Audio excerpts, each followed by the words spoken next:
You're listening to I Have Some Notes, a podcast supported by listeners like you. To contribute, visit patreon.com/I Have Some Notes.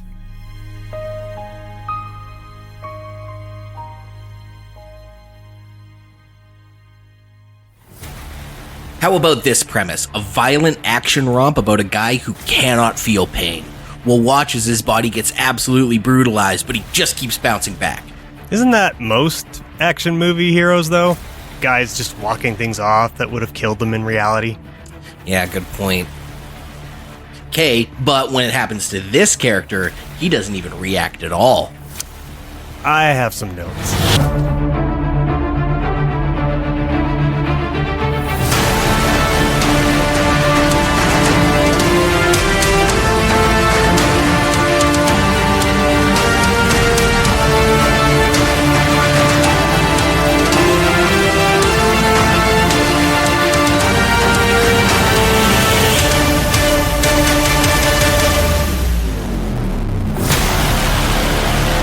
Welcome, everyone, to I Have Some Notes, the movie podcast with cuts, keeps, punch-ups, and tweaks on mediocre movies. I'm Liam Creswick. I'm Scott C. Bourgeois. And I'm Greg Beaver. And today we're discussing Novocaine, the movie about the guy who cannot feel pain and gets thrust into John Wick-style action, but cannot feel a thing. I was slightly concerned for Liam when watching this movie, because you had recently talked about Caught Stealing. Yeah. Where a character continually gets punched in the same injury over and over again, and how that kind of like tweaked you a little bit. And I was like, boy, this movie's kind of that over and over and over again. So no, it's fine. It's cartoony. I honestly think it comes down to the Foley. Okay. Cause like, I've seen movies where, like, okay, we watched Deathstalker or Toxic Avenger recently, where a guy gets his arms ripped off and then beaten with his own severed arms, and I don't care at all. But I always think of that scene in Children of Men when he picks up the car battery and just hits a guy over the head with a car battery as he comes out a door, and like that's way worse. So I think it has everything to do with the Foley, and this movie had cartoon Foley. So yeah, it was fine. I grimaced a couple times, but yeah, you want a meat slapper and not like a deadish thud. Yeah. Yeah. Speaking of if you're talking about squeamish, though, Nita, who usually sits through movies with me, could not watch the screen by the end of this movie. She was so squicked out by the level of violence that she was listening to it still, but she had her face in her iPad. She was playing a game. She was like, I cannot look at what's happening right now. It is too much. Have either of you ever sustained a very brutal injury? What's the worst physical pain you've ever felt? Not, like grief or heartbreak, but like I certainly I got some of those, I guess. But I mean, I don't know that I've had anything quite, as gruesome as what's in Novocaine, but I did at a barbecue for my buddy who was getting married. I was trying to separate the burger patties that were frozen, and I decided to do this with a very sharp serrated knife. Oh, and I went towards my hand instead of not, away from my hand, and kaboom, and like right into the palm of my hand. And I still have a scar sitting on there today. Yeah. It's probably a toss up between putting my knuckles into the fryer grease, while working at a Dairy Queen in high school. That was pretty bad, but I honestly think the worst one, cause I'll hear that it's the Foley. In high school, I fractured the smaller bone on your calf. I forget what it's called, but like in the part of your lower half of your leg, there's like two bones. I fractured the smaller one.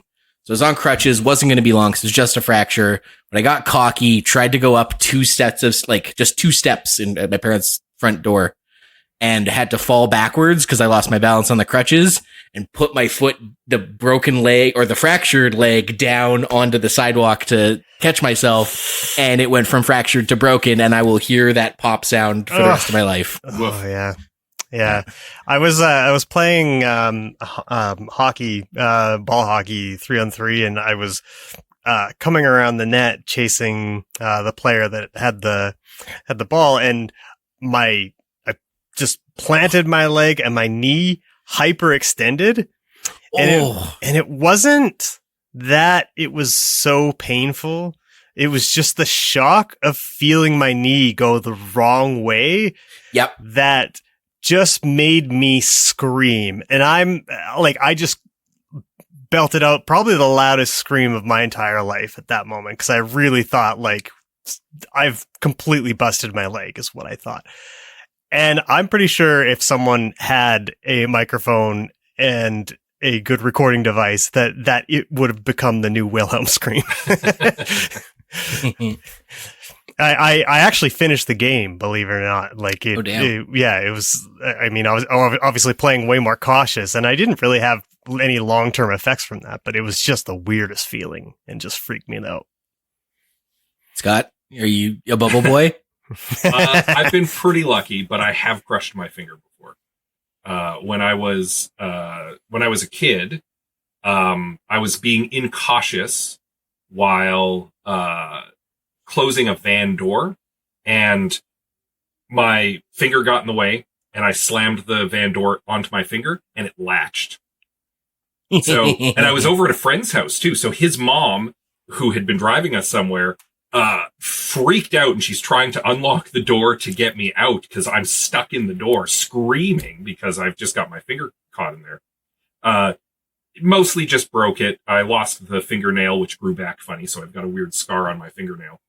But that's probably about the worst thing that happened to me, other than the time that the bloodiest injury I ever had was when I split open my scalp. Because, again, I was young and being incautious, and I banged my head on the car door trying to get in. And it just split my forehead open, and just like a crimson mask, just like in wrestling. Because it turns out that does bleed a lot. I had to get stitches. Apparently, I was super cool, as my mom tells it. I was super cool about it and keeping it together, and I was in the emergency, and I was lucid, and I was perfectly fine until the doctor showed me the needle he was going to stitch me up with. And as soon as I saw that needle, I freaked out. Like, needed to be held down, freaked out. Apparently it was, I was squeamish about needles when I was young, apparently. So. Yeah. As most kids are. Yeah. But nothing too grisly or horrific, I don't think. So neither of you have broken your wrist in twain and then stabbed your nemesis in the throat with it? Protruding bone? With your protruding bone? It's on my bucket list, I'll tell you that. It might be the last thing you could do on your bucket list. Yep. Yeah, that final blow where he uses his own severed bone to kill the guy, I was like, well, you know what? We've really exhausted all versions of guy can't feel pain. How do we hurt him? That I was like, oh, that's actually a pretty novel one. I was like, it was a long walk to get there, but I was like, that's a pretty novel use of this premise.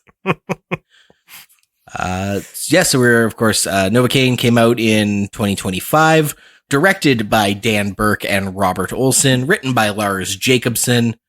It stars Jack Quaid as Nate, Amber Midthunder as Sherry, Ray Nicholson as Simon, Jacob Batalon as Roscoe, Betty Gabriel as Mincy, and Matt Walsh as Coltrane. Man, Not that Matt Walsh, the UCB Matt Walsh. Poor Jacob Batalon being very typecast now, apparently. Yeah, I hope he doesn't play man in the chair for the rest of his career. I'd love to see him.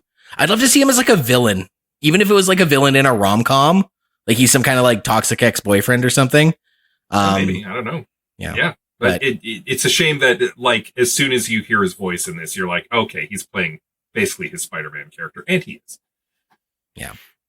He's here to look things up on a computer for skinny white boys. Yep. What'd you guys think of this film? I assume it was all of our first time watching it. It's fine.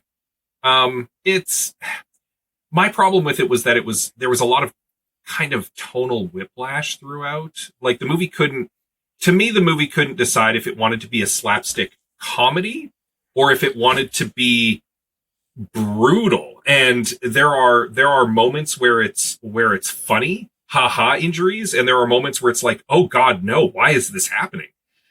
And there comes a point towards the end where it stops being funny. And I feel like that's the main failing of this movie. And that's why the ending really fell flat for me. But it's fine. It's very watchable. There's some fun action. Jack Quaid carries the movie fairly well, I think, as Nate. Like, he looks like a nerd thrust into an action movie situation way out of his depth. The villains were adequately hateable. Yeah, it's fine. It's a fine movie. Yeah, it hit a lot of the same beats for me that Violent Night did, where I'm like, oh, this is brutal violence, but it's meant to be mostly played for laughs, and just like really starting to kind of question my appetite for that sort of humor, that like Deadpool style, like, whoa, look at the violence is funny. So it's a little conflicted because on one hand, I'm getting a little tired of violence played for laughs movies, but on the other hand, I prefer this kind of a film of like regular idiot gets thrust into action movie status, like this, or I watched that, it's called Guns Akimbo with the Harry Potter kid. That same kind of idea where, I like that better than a John Wick or a Taken or a Nobody, where the guy looks like a normal dude, but is actually a secret badass. I prefer regular schlub forced to step up over secret badass forced to come out of the closet. So yeah, I was a little conflicted because I'm like, violence not funny. I do like to see an everyman in an impossible situation. So yeah, it kind of was a net zero for me. It was a wash. It was fine. I'm okay with either of those. It's just a matter of the execution of the premise, which I think for me, it did fairly well. I think Jack Quaid is very charming. I liked Amber Midthunder. There were some folks in our Discord who were commenting that the acting is somewhat, or the writing rather, is pretty rote, and I think that's a fair criticism. But Jack Quaid is such a natural, charming actor that he kind of just sort of raises the material a little bit, which is a testament to him. And I think Scott's right. I think he did a great job of carrying the film. I don't necessarily agree that it's a tonal whiplash for me. I think largely the comedic elements and the brutal violence mostly work. I don't know that this isn't really the best version of this type of violent comedy. But I was entertained and having a great time from beginning to end. And I think really what might elevate this movie to the next level is just sort of getting some of the relationships right to turn up the heat on the drama a little bit to contrast the rest of the comedy and violence. That's fair. Yeah, it's interesting you said that the ending fell flat for you, Scott, because this was one of the rare I have some notes movies that generally got better as I watched it. Like I was really braced to be like, the writing in the beginning sucks. The dialogue sucks ass. And it slowly got better. I'm a little embarrassed to say I was surprised by the twist, the reveal midway through. And yeah, by the end, I was like mostly invested. And usually with these kind of middling movies, it's the other way. It starts strong and it falls apart. Whereas this, like, yeah. The main thing that fell flat for me at the end was because, again, the violence to Nate stopped being funny by about the third act. And things started to get really grim. And I actually got in the mindset of, oh, there's going to be a downer ending. This is a bummer movie. And it really looks that way until it's just, 1 year later and everybody's fine. And I did not buy that. The other thing that fell flat for me at the end was that Nate's superpower is that he can't feel pain, but then the final boss, Simon, shrugs off like 3 gunshot wounds and being electrocuted in the brain and crashing an ambulance. And I'm just like, Nate's not special now. He's just up against a generic action movie bad guy. And Hard I have a fix for that, but that also fell flat for me. That final battle, that ongoing final battle where they, like 3 times they do a bait and switch of, oh, Simon's surely dead now. No, he's fine. That did not work for me at all. And again, I have some notes for that. I'm not going to get into it. That's good because I agree that because it's sort of we mentioned it in the pitch of like guys bouncing back from things that should kill you. Like John Wick, like should have died 100 times, but he just gets up and keeps going.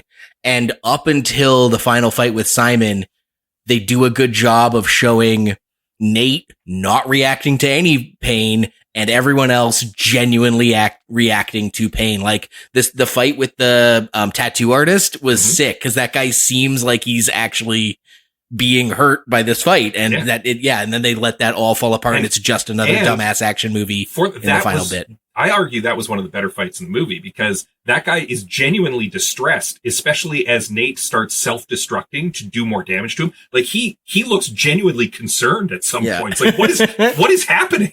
and that works. But yeah, with Simon, it just kind of fell apart. That final fight didn't work for me because I feel like it broke the premise of the movie.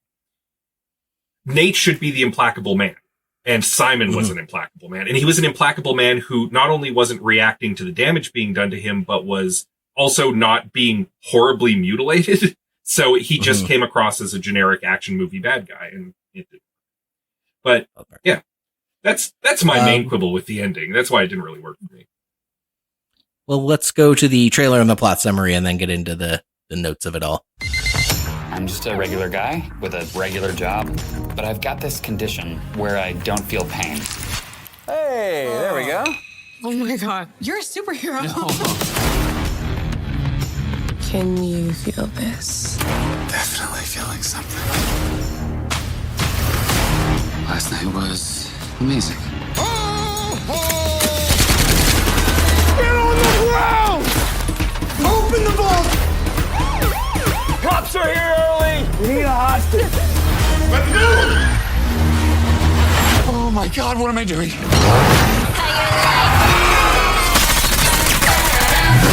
What happened to your face? You should see the other guy. Tell me everything you know. What's his name? You gotta be careful, dude. You can still die. You're not Wolverine. You understand pain? Oh, no, stop it. Wow, that hurt. That one hurt the most. How you like? Novocaine? It is you! I thought you'd be dead by now. Well, I'm not. It's fucking Novocaine! And he's not fucking dead! Nathan Kane is a lovesick shut-in whose congenital condition makes him unable to feel any pain save for the deep emotional sting of infinite loneliness. Hey, is this a high-concept action movie or a portrait of Greg Beaver in his 20s? Heyo. Hey. Nathan is an assistant manager at a trust credit union where his coworker Sherry regularly flirts with him. Hesitant to reciprocate due to his condition, Nathan is eventually convinced to go for it by his gaming buddy Roscoe, despite his vast inexperience with women. Greg, you know all about vast inexperience with women, right? Okay. They go on a couple of nice dates where Sherry learns about Nate's condition and how dangerous it can be when you don't feel any pain. Sherry pushes Nate to take some risks, and the two bond over their shared desire to break free and write their own story. Then, they have sex. Please don't stare at me when you say that. The good times end when the credit union is robbed and Sherry is kidnapped by the thieves. Having finally found someone who understands him, Nate throws caution and basic logic to the wind, stealing a police car to go after the hostage takers. What follows is a long sequence of reactionless mutilation as Nate uses his condition as a superpower to rescue the love of his life. Sadly for Nate, Sherry was manipulating him the whole time to get access to the bank, and her brother Simon leads the gang of crooks. However, she insists that she and Nate had something real. Can these two kids make it work despite this massive betrayal of trust and Nate's increasingly horrific injuries? What's an action movie without a happy ending, eh? Nobody knows where to start. Where do you start with this movie? Yeah. Because it is, it is difficult because it is like a very fine movie. But like I said before we read the plot summary, like I do feel like there are parts of Nathan Kane's relationship with Sherry that don't. I think they work. It's just that they could work better. Like well, and I think that hinges on the fact that the script holistically knows that Sherry is actually leading him on and going to betray him. Mm-hmm. And that's fine. So a lot of the stuff she does and the way their relationship plays out kind of makes sense if you know that. And if you had that dramatic irony knowledge, but because you don't, because it's a halfway through the movie reveal, a lot of their early relationship is cringy as hell. It's got real, like, you know, idiot boy fantasy where like some woman just shows up and throws herself at your feet. It's also kind of inappropriate that technically she works for him, so he's her boss. Yeah. Like it's a very inorganic, clunky, meet cute early relationship stuff. That is forgivable once you know she's being disingenuous, but when you're watching it, you're like, this just fucking sucks. Like it makes sense in hindsight. Yeah. But that's the thing though, is that she's not being, she is being genuine. We know this because she ends up with him, and she says expressly in the middle of the movie that what she had with him was real, right? So they're trying to walk this line of her double crossing him, but also having real feelings for him. So I don't know, like if you play it as if she was playing him the whole time, then you might undercut that ending that you want. Yeah. And maybe, I guess you just don't have that ending. That's a possibility. You could do a different, just go a different direction with it. But I prefer to have a happy ending if it was me. Yeah.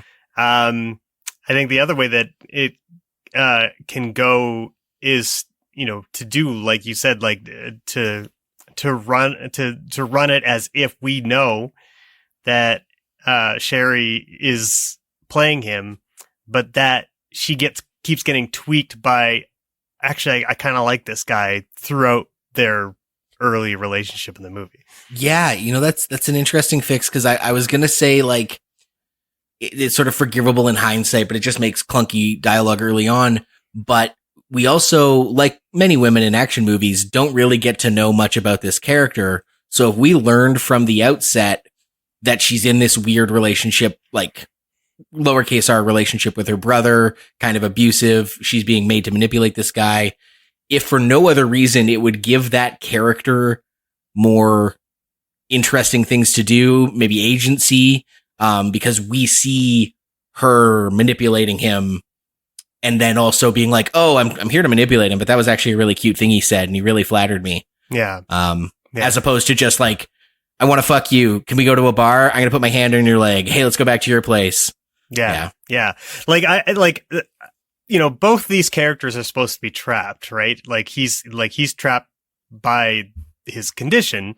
And she's presumably trapped by her brother. But like, I don't know how you guys feel about this, but I didn't really get a read on their relationship, that she was being repressed or forced by her brother to do everything that she's doing. Yeah.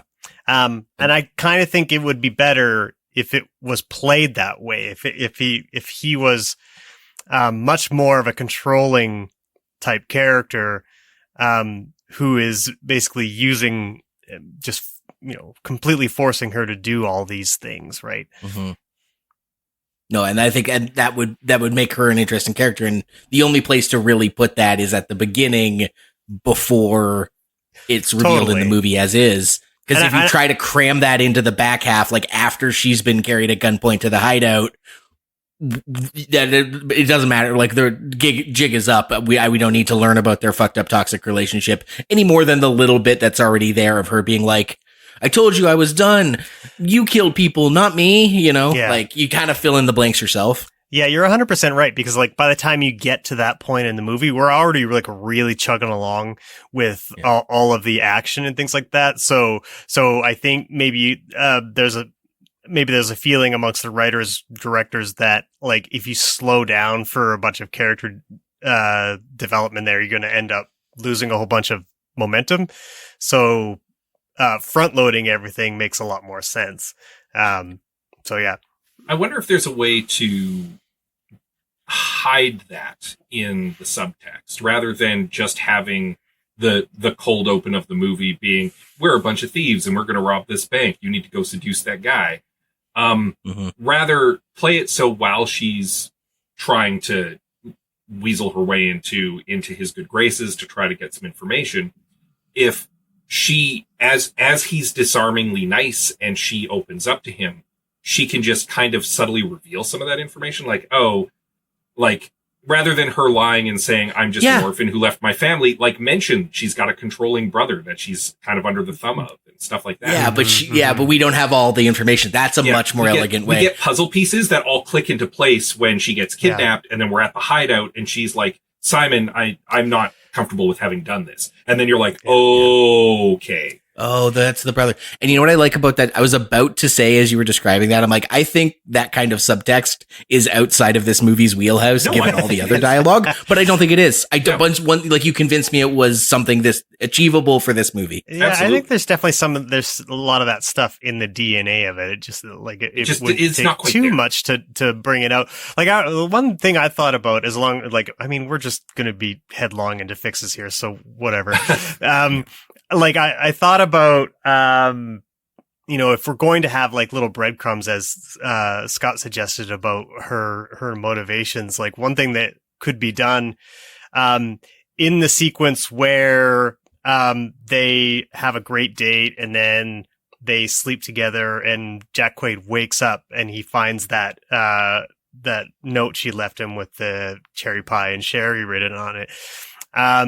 That's the same day that the bank gets robbed, right? Mm-hmm. So she's gone into work early. He follows her and then everything goes down.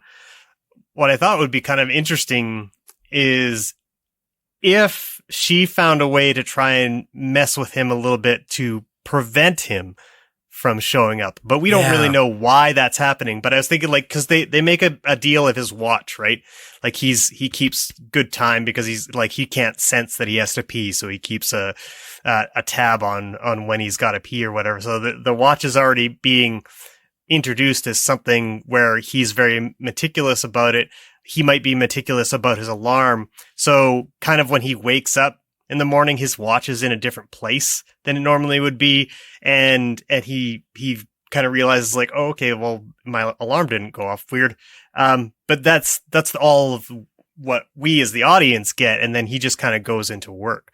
So that later in the movie, we come to understand that like, she was working him, but at that point, actually, she had that great night with him. She kind of changed her mind. She knew the robbery was going to happen, so she was trying to keep him out of it as much as possible. Right? I like that. I think another thing that you could add in as a little clue during that sequence is when he wakes up and discovers that maybe like his watch has been tampered with. If like his work briefcase or something has also been tampered with, because she was looking for information about bank vault and stuff, right? And he could just be like, oh, I must have messed that up last night or something, like brush it off. And then later on it becomes clear she woke up early, searched the apartment, tampered with his watch to keep him at home, and then went into work. Yeah, that way she's kind of like trying to play both sides of it. Because she's trapped, so she's still got to go through with what she's got to go through with, but she's still trying to do the good thing, right? Yeah. Mm-hmm. I like that. Especially because there's a whole point where the brother's like, Simon's like, well, you were supposed to seduce the bank vault code out of him and you couldn't do that. So now we had to kick his ass. It's almost what you guys are pitching reverses that, where like the plan was to like, because she got what she needed, now he can stay away from the bank. And so like she does get the bank vault code and does her best to keep him away. And then he still shows up for work anyway. Yeah, well, I mean, she never finds the bank vault code because obviously, like a moron wouldn't just write the bank vault code down somewhere anyway. So it's just in his head. So I think the plan goes forward as they sort of intended it, to use like the threat of her being shot to force Right. Nate to, but she didn't expect him to be there. She's basically just hoping like the robbery just goes off and maybe they just leave and no one gets hurt kind of thing. Plan A is the bank manager just gives up the code. But as far as her brother is concerned, it did work. It went the way it was supposed to. He was there, he threatened her, and then he opened the vault for them. Yeah, I can see, because I was worried we were starting to like kind of unwind something that didn't need to be fussed with. But I think by giving the criminals multiple outs, we can have our cake and eat it too. Yeah. And I think that's more or less how like the logic of the movie as is, but we're just playing with it just slightly just to deepen the motivations of Sherry, right? So and deepen her character a little bit too. Yeah. I also actually think that their romance should last longer, because it could be rather than it just being like a day or two. Maybe we can get like a short montage of them, just so that because the one thing that I didn't find super believable was that this guy was, after having a single date, was ready to steal a cop car in order to go and after a cop's her. gun. Yeah. And I actually don't think that was entirely necessary to begin with, because I think to sort of ease him into being more brave, you don't have him steal a cop car. You have him get frustrated first with the police response to it. Like they're not going after him, like after the criminals quick enough, so like he could very, like, presumably he drove to work. So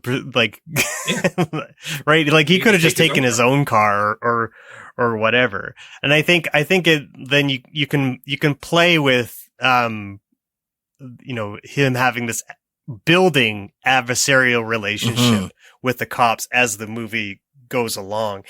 And stealing a cop car is kind of like, it's a bold move regardless of whether or not you can feel pain.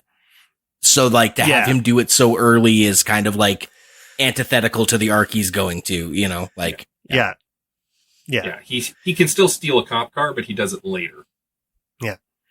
Yeah. And like if he like bolts very quickly after the bank robbery, where like I guess you can have like the cops saying that like everybody's got to stay here, and then he takes off.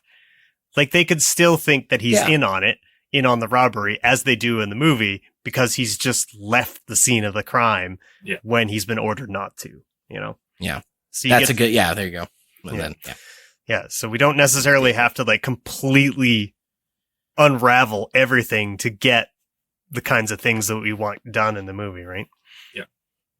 Well, it sounds like we're fixing it, but also we've been going for a little bit here. So we're going to take a quick break and then keep fixing Novocaine. I'd like to get more reading done, and joining a book club seems like a good idea, but I don't know. Why not? Reading a whole book in a month, that's pretty daunting. What if it was just a chapter, say a week? That doesn't sound too bad. Still, getting together with a bunch of people, that's a whole evening. Well, what if it was only half an hour, whenever you wanted to? That would be great. The Read Along, a mini book club for your ears. Join my wife Anita and my husband Scott as we take you on a journey through a good book, one chapter at a time. Available right now on your podcatcher of choice.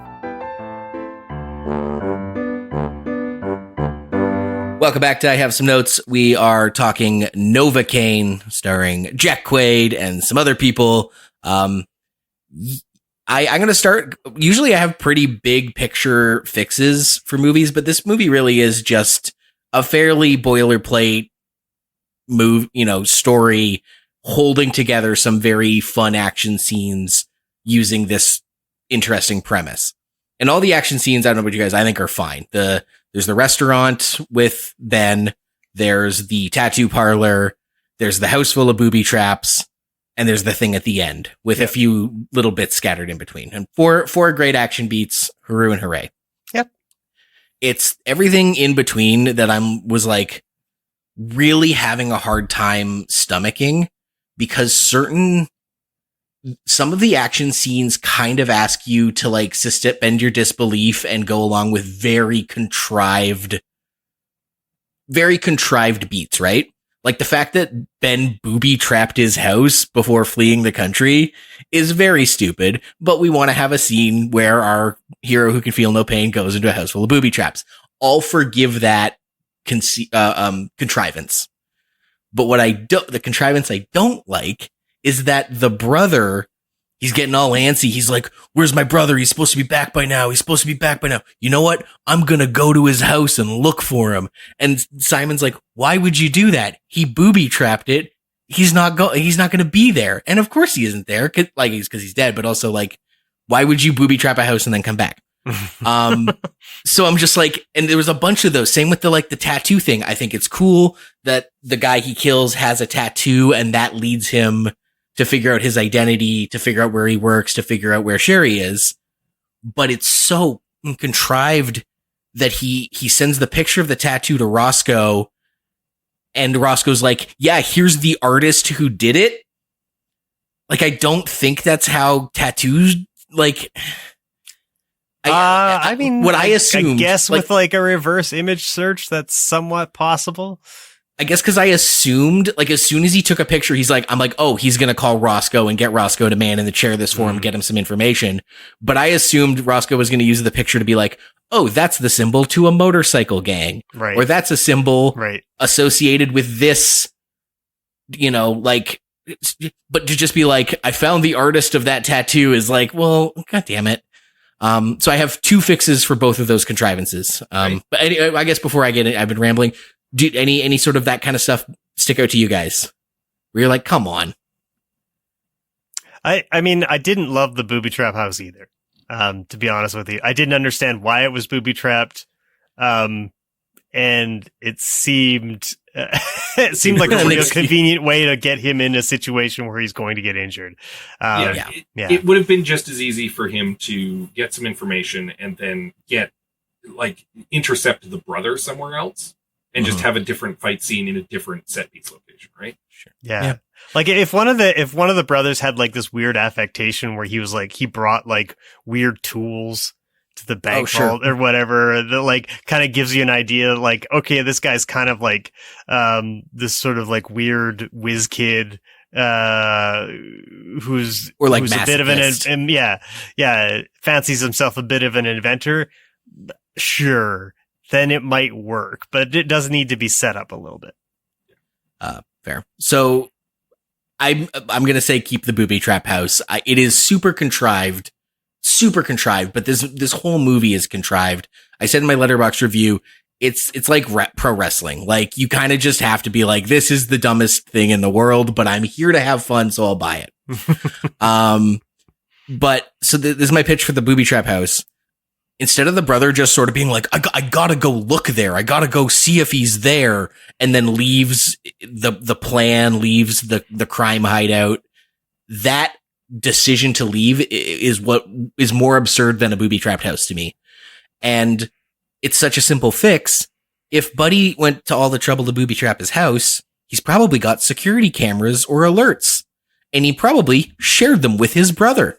Yeah. So his brother can be like, hey, I just got an alert that someone's in my brother's house or in me and my brother's house. It could even have a camera. He's like, there's an idiot hanging upside down from the trap. And then it becomes like like him and Roscoe are almost racing to get there. And he can still have the scene where he, buys himself time by pretending to be tortured, yada, yada. But just have the brother come because there's a security alert, not because he decides to arbitrarily. That works for me.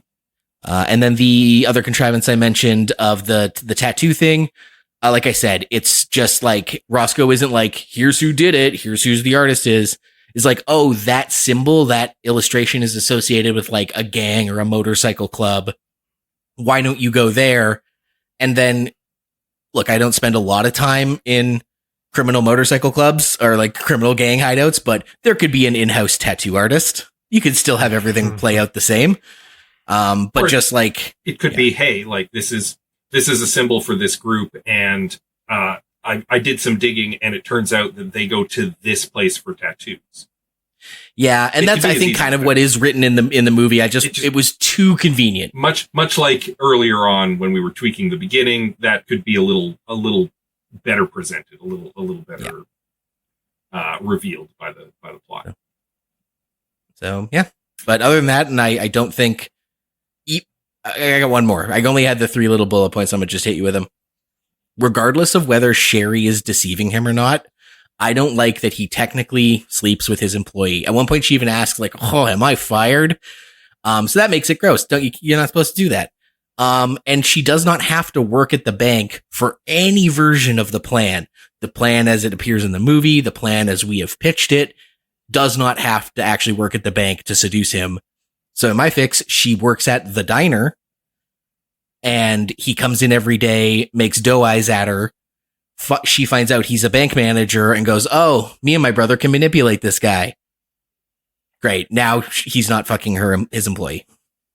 Because he always goes into the diner to get a vanilla milkshake. Yeah. His little treat for himself. That kind of works. And then she could still the only problem with that is she could have come in to see him, right? Oh, sure. Yeah. So she could still get kidnapped. Yeah. Right. Oh, of course. Yeah. The bank is across the street from the diner, and she comes into the bank as often as he goes into the diner. Like, yeah, that's right. We can get her into the bank. That's not she doesn't have to work there to get her in the bank. Yep. Yeah. That's good.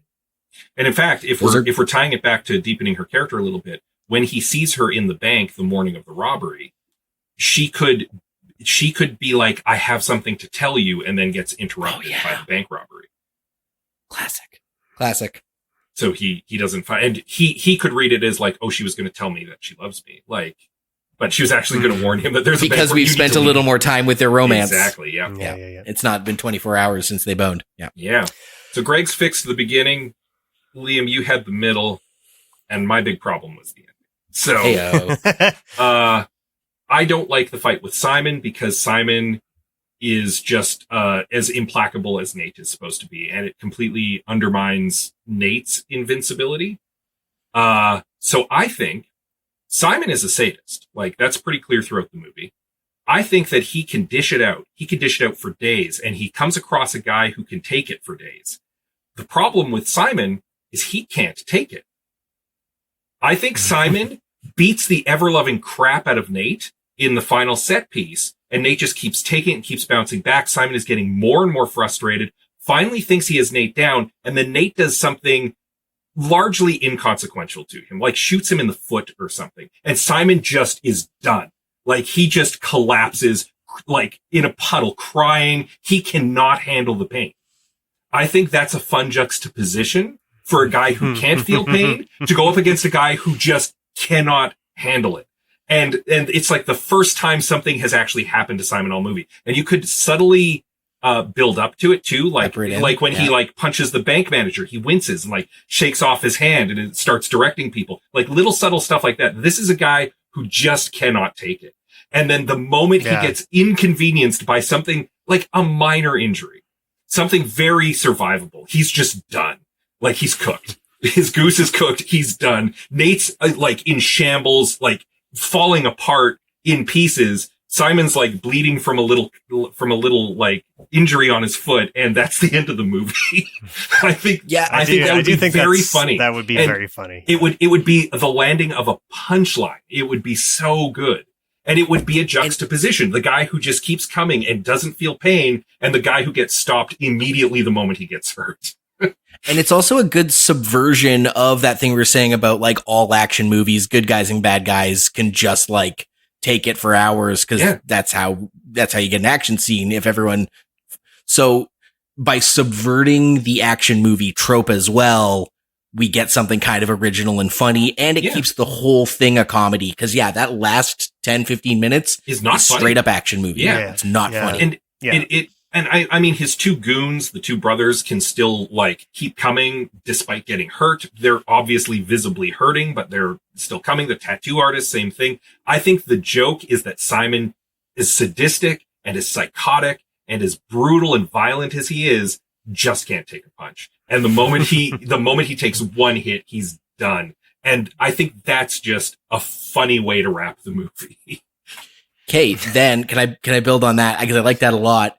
The one thing with Simon being a sadist. What, Greg? I'm sorry, but I just got a vision of like, because if Nate's hand is broken, he punches him with the noodle arm, Yeah. and his glass jaw,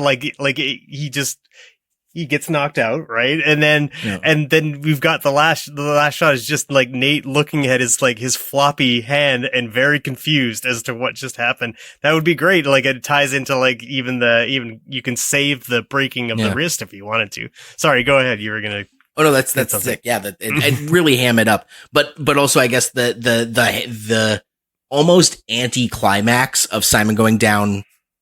There's a potential for Simon going down with one blow to be anticlimactic. And here is my pitch for making sure it is an anticlimactic. Mm-hmm.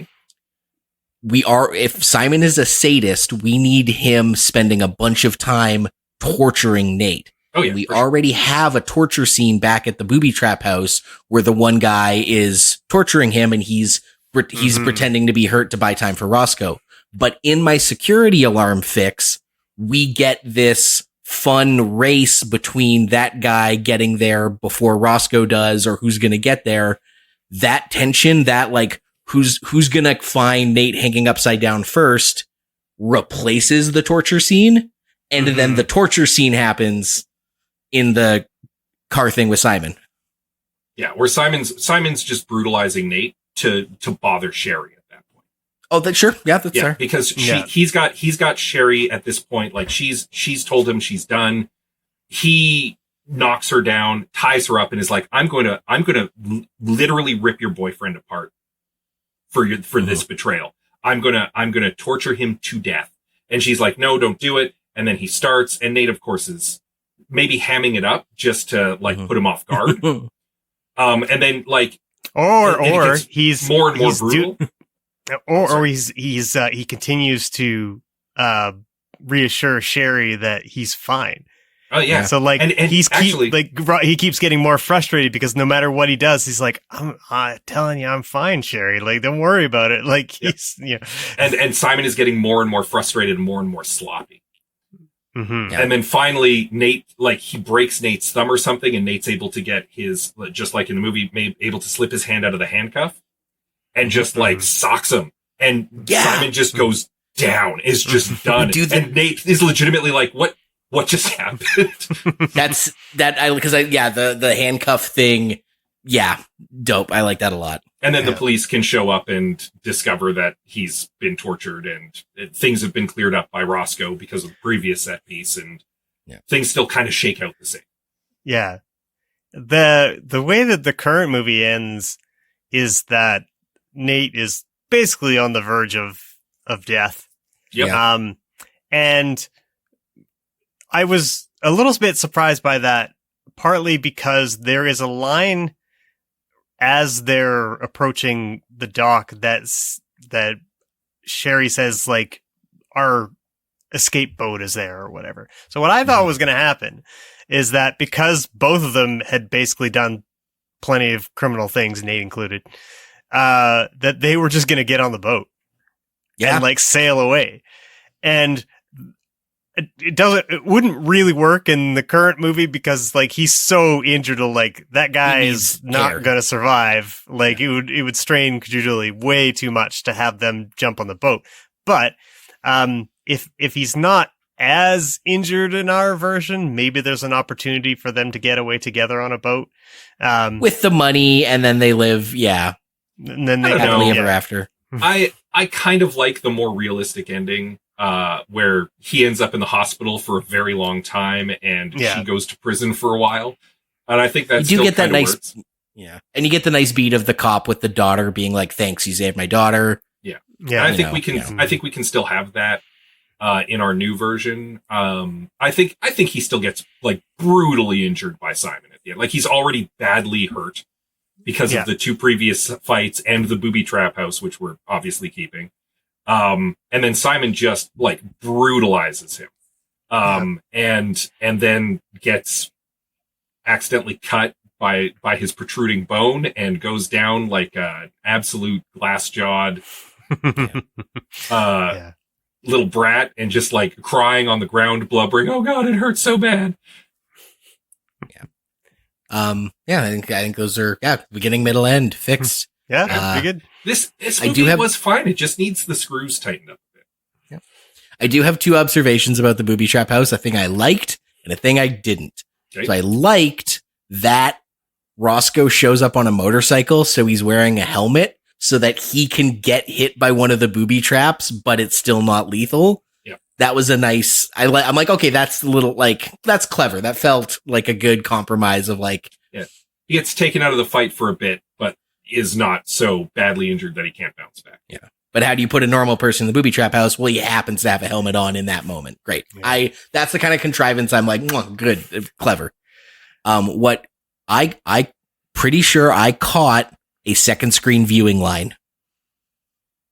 We've talked about this on the podcast before, definitely in the Discord. The idea that movies are being written now, where the dialogue is being, or the plot and certain action is being said out loud by characters because people are likely not totally watching the movie. They're on their phone. Right.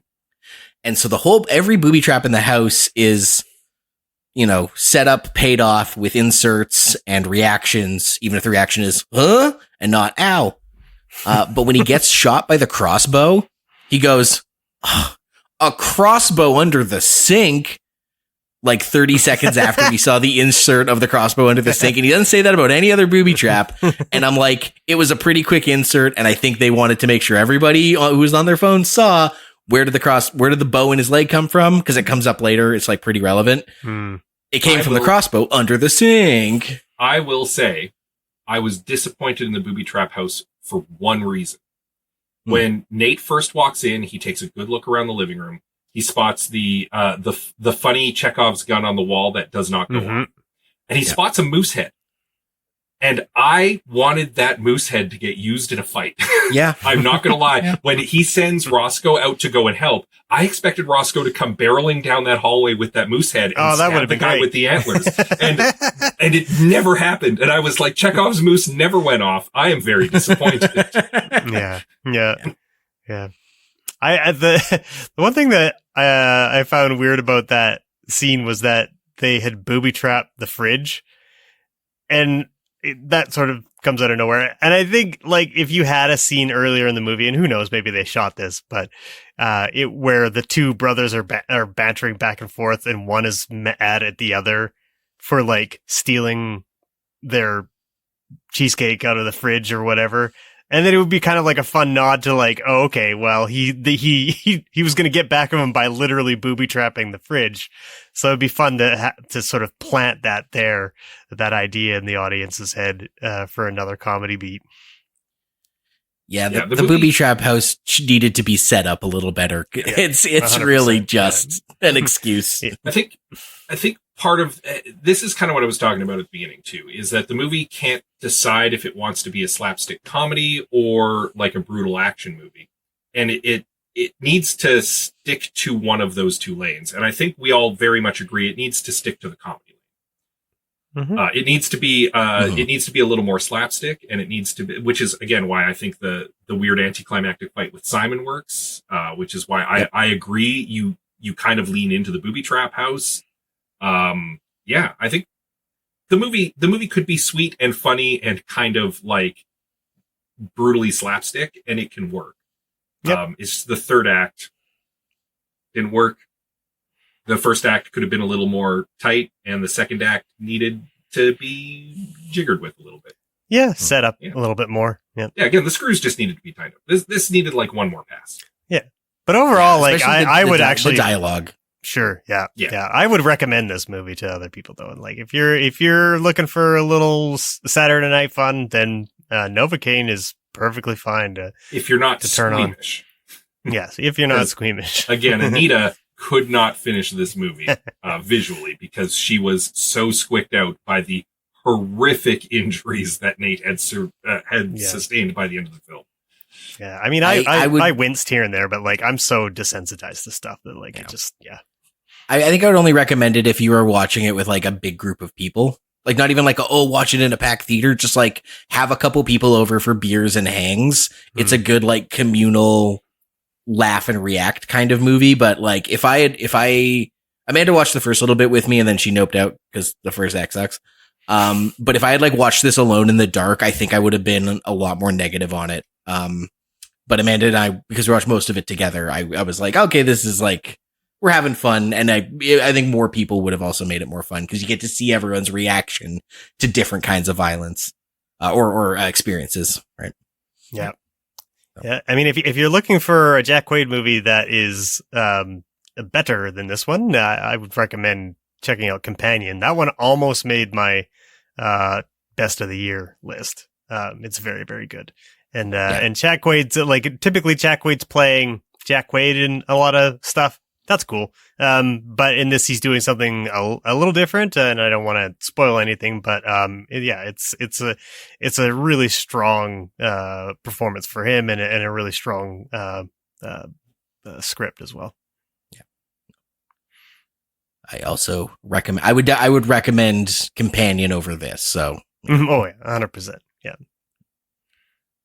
And I also recommend you send us your listener comments when we solicit them on our Discord, on our social media.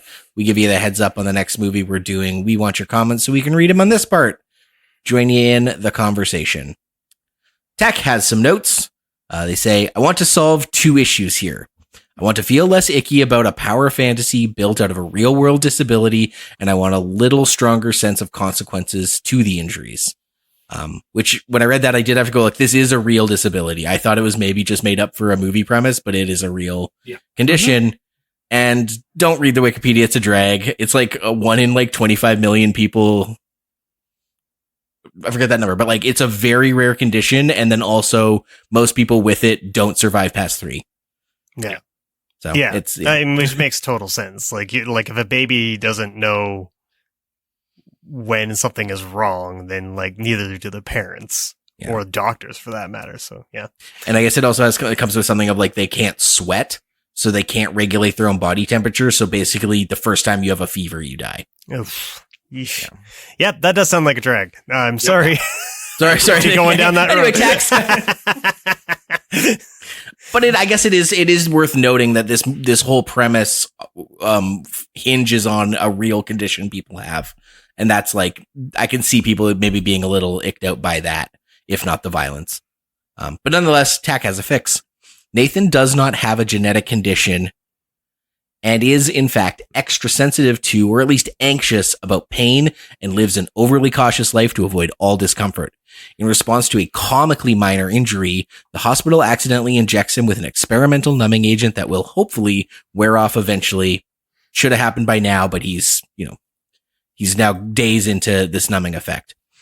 He goes on an emotional roller coaster of freaking out that he can't feel anything, elation that he no longer feels pain, and then horror that he's now more accident prone than ever. If he's not careful, he will regret it when the feeling returns. I dig this idea so far. I don't know about you guys. Yep. And then suddenly he's back to where he was before, but with more anxiety. When his love interest is captured, he chooses to take the injuries, knowing he'll feel it eventually, so his journey has a little more bite to it. Yeah, that puts it more into Crank territory, where like he's got to step up to this new experience. Mm-hmm. I don't know if Crank is a aspirational film, but not really. Tech continues. At the climax, feelings start returning to his body, putting him at a disadvantage. Rad. If you want to acknowledge the real condition, he can have a therapist or friend with the condition. They are coaching him in the beginning and are comedically and justifiably horrified at his reckless behavior in the second half. Yeah, in this case, maybe Roscoe is the guy who has that condition, which is why he never leaves the house. Fair, and I can see the logic in what Tack's saying, and I can see the logic in what you just said there. But if you had a character where that's true for them, they have this condition, it would beg the question, well, then why aren't they the star of the movie? Why would you have a guy who's got it? Like, mm-hmm. Yeah. And the answer to that is, well, because now we're going to see him have to take these risks knowing he's going to feel it later, yada, yada. But like your knee-jerk reaction would be, well, put the guy who can't feel pain in the John Wick position. Yeah. Friend of the show, Robin Taylor, says the biggest issue I have with Novocaine is that it's one joke over and over, so by the end, brutal self-mutilation is the only answer. I think it would be more interesting to create suspense out of when he is going to have to mutilate himself instead of it just being the first step. I'm glad Robin brought this up, actually, because it's an issue that I did have, and I forgot to mention earlier because I was fixated on the ending. I don't like that the damage to Nate ramps up very quickly and then exponentially. I feel like his first fight shouldn't end with him plunging his hand into a deep fryer necessarily. Like, I feel like it needs to build up more slowly than it does, because it hits like a 10 in the first fight and then it has nowhere to go. Yeah. And not only is it a like hits, they blow their load too soon, it hits a 10 and there's nowhere to go. But also, he makes such a big deal about the fact that, like, she even says, "Oh, wow, that's a superpower." And he goes, No, it's not a superpower. But then the second he makes a decision to steal a cop car, he also makes the decision to sacrifice his body at the first chance he gets. Yeah. There's never a hesitation. Mm-hmm. There's a little hesitation. And I think, if he almost sees it like every time the stakes escalate, he has to make a bodily withdrawal. And I don't think the stakes are there in that first fight necessarily. I think, especially because up until this point, he has been so careful, because a minor injury could kill him if he's not careful. So I agree. I think that he needs to be making withdrawals, as you say, from the body bank consciously and in escalating desperation, not just right out the gate. Because he is sort of decided to just sacrifice his body, he has this sort of cocky arrogance that a Deadpool-like superhero has, where he's running his mouth because he knows he can back it up with his body. Yep. He's taking, social and verbal and, narrative risks because he knows he can back it up. But like, that also implies that he's okay backing it up, and he shouldn't be okay having to make those withdrawals, right? No, I agree. I think he should be more concerned about the harm that's coming to him. But it's that he's willing to continue doing it because he's being driven by his love for Sherry. Yeah. Yeah. And it's great for tension too, right? Like at one point he gets a knife stabbed right through his hand, and just because you don't feel pain doesn't mean that your hand is still going to be useful after an injury like that, right? So like if at that point his hand is entirely useless, then you've got this sort of continually amping of tension as we get towards the conclusion that his body is so injured that like he might not be able to feel it, but clearly he's not able to manipulate it enough to get the things done that he wants to get done. Yeah, I like that. That was it for listener comments. Thank you to everyone who contributed. And thank you, Josh from Talking Smack, for suggesting this one at the end of our last episode. Oh, yes. Yep. This was a perfect I have some notes kind of movie. Yeah. Yeah. If you want to get a movie on I have some notes, all you got to do is guess and then suggest something for us right there at the end. Although, honestly, what we're going to do. Yeah, we also suggestions. Regularly solicit suggestions in the Discord, which you should check out along with the rest of our socials. We have I have some notes.bluesky.social, I have some notes pod on Instagram, where I have some notes over on Facebook. As I just mentioned, we've got that all important Discord server. There's lots of great conversation going on there. Lots of interesting people talking about movies that are coming down the line, talking about TV shows. You can get in on that right now by following the links on any of our social media accounts or at ihavesomenotes.com. And you can also give us a little rating and review on your podcatcher of choice, because that helps us out. And you can head over to patreon.com/ihavesomenotes if you want to kick us some shekels to help us keep the old internet lights on. We appreciate the support. Periodically, we're throwing some bonus content on there, but mostly it's just a way for you to say thank you to us, and in return, we say thank you to you. For example, thank you, Sharon, Karen, Tak, Josh, and Robin for being armchair screenwriters over on our Patreon. We appreciate the support. And if you saw a trailer for this movie, you probably got really excited, and then when you saw the Rotten Tomato scores, you were a little disappointed. So, we're doing Death of a Unicorn next. Yeah, this was my excuse to watch it, because I had exactly that experience you said. And I hope other people did too. We can all come together, find a reason to watch this, and it's to I have some notes it. But yeah, we're doing Death of a Unicorn next. But until then, I'm Liam Creswick. I'm Scott C. Bourgeois. And I'm Greg Beaver. Keep watching the skies.